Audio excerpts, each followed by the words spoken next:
Hi friends, welcome back to నైజమంట్లండి. ఆలుతో ఈరోజు మనం డిఫరెంట్ రెసిపీని ప్రిపేర్ చేయబోతున్నాము.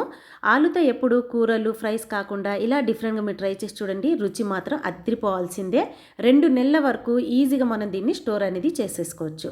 ఇప్పుడు ఈ బంగాళదుంప పైన ఉన్నటువంటి ఈ తొక్కల్ని మనం రిమూవ్ చేసేసుకొని మనం ఫ్రెంచ్ ఫ్రైస్ ఏ విధంగా అయితే కట్ చేసుకుంటామో చిప్స్ అలానే కట్ చేసుకోవాలన్నమాట. చూడండి, ఇక్కడ చూస్తున్నాను కదా, ఈ విధంగా మనం ప్రిపేర్ చేసామనుకోండి పిల్లల నుంచి పెద్దవాళ్ళ దాకా ఇష్టంగా తినేస్తారు. ఎందుకంటే ఇవి మనం ఫ్రెంచ్ ఫ్రైస్ లాగా కొంచెం మనం డిఫరెంట్గా చేస్తున్నాం కాబట్టి. ఇప్పుడు ఏం చేయాలంటే కాస్త మనం ఈ బంగాళదుంప ముక్కల్ని పక్కన పెట్టేసిన తర్వాత దీనికి కావాల్సిన పౌడర్ ఏంటో చూసేద్దాం. ముందుగా అయితే 1/2 టేబుల్ స్పూన్ వచ్చేసి మెంతులు తీసుకోవాలి. 2 టేబుల్ స్పూన్స్ వచ్చేసి ఆవాలు తీసేసుకోవాలి. ఇవి కొంచెం వేగాక పౌడర్ లాగా ప్రిపేర్ చేసి పక్కన పెట్టుకోవాలి. ఇప్పుడు ఏం చేయాలంటే ఆయిల్లో బంగాళదుంప ముక్కల్ని ఫ్రై చేసేటప్పుడు సాల్ట్ మాత్రం ఖచ్చితంగా యాడ్ చేయండి. అలా యాడ్ చేయడం వల్ల బంగాళదుంప ముక్కలు వచ్చేసి కింద అంటుకోపోకుండా, అంటే అడుగుకి అంటుకుపోతాయి కదా, అలా అంటుకోపోకుండా దాంతోపాటు ఒకదానికొకటి అతుక్కోపోకుండా ఉంటాయి అన్నమాట. ఈజీగా మనం దీన్ని ఫ్రై చేసేసుకోవచ్చు. చాలా ఈజీ ప్రాసెస్ అనమాట. ఇప్పుడు ఈ బంగాళదుంప ముక్కల్ని ఎర్రగా బాగా ఫ్రై చేసేసుకోవాలి.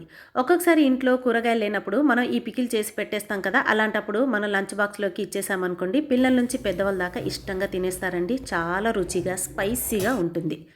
ఇక్కడ చూడండి, నేనైతే బంగాళదుంప ముక్కల్ని ఫ్రై చేసేసాను కదా. ఫ్రై చేసిన తర్వాత మనం ప్రిపేర్ చేసాం కదా పౌడర్, ఈ పౌడర్ని ఇందులోకి తీసేసుకోవాలి. ఇప్పుడు దీంతో పాటు ఉప్పును కూడా యాడ్ చేసుకోవాలి. ఉప్పు కాస్త ఎక్కువగా తీసేసుకోండి. దీంతోపాటు కారం పొడి కూడా ఎక్కువగా యాడ్ చేసుకోవాలి. పచ్చడి అంటే ఉప్పు మరియు కారంతోనే మంచి రుచి అనేది వస్తుంది. ఈ విధంగా తీసుకున్న తర్వాత ఒక్కసారి మనం స్పూన్తో మిక్స్ చేసేసుకోవాలి.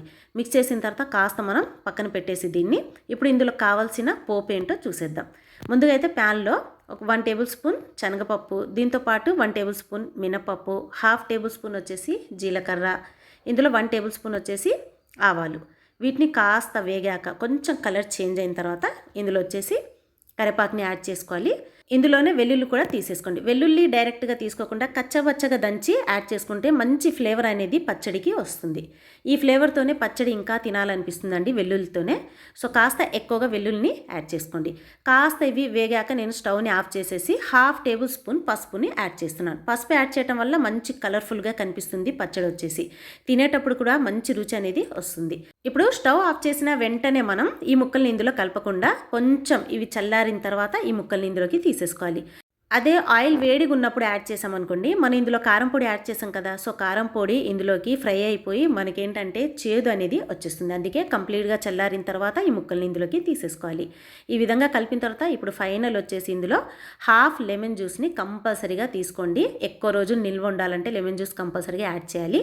యాడ్ చేస్తే తినేటప్పుడు కూడా పుల్లగా కారంగా టేస్టీగా ఉంటుంది. ఈ విధంగా బాగా మిక్స్ చేసేసిన తర్వాత ఒక 8 కంటైనర్లో ఈ మొత్తాన్ని తీసేసుకొని మనం ఫ్రిడ్జ్లో పెట్టేసామనుకోండి 2 నెలల వరకు స్టోరేజ్ అనేది పెట్టేసుకోవచ్చు. ఇంట్లో కూరగాయలు ఏమి లేనప్పుడు అన్నంలో కొంచెం ఈ పచ్చడిని కలిపి నెయ్యి వేసుకొని తినండి. రుచి ఆహా అనాల్సిందే. అంత కమ్మగా అంత రుచిగా వస్తుంది. ఫ్రెండ్స్, మరి తప్పకుండా ఈ రెసిపీని మీరు ట్రై చేయండి. మీకు కనుక నచ్చినట్లయితే తప్పకుండా లైక్ చేసి కామెంట్ చేయడం మర్చిపోకండి.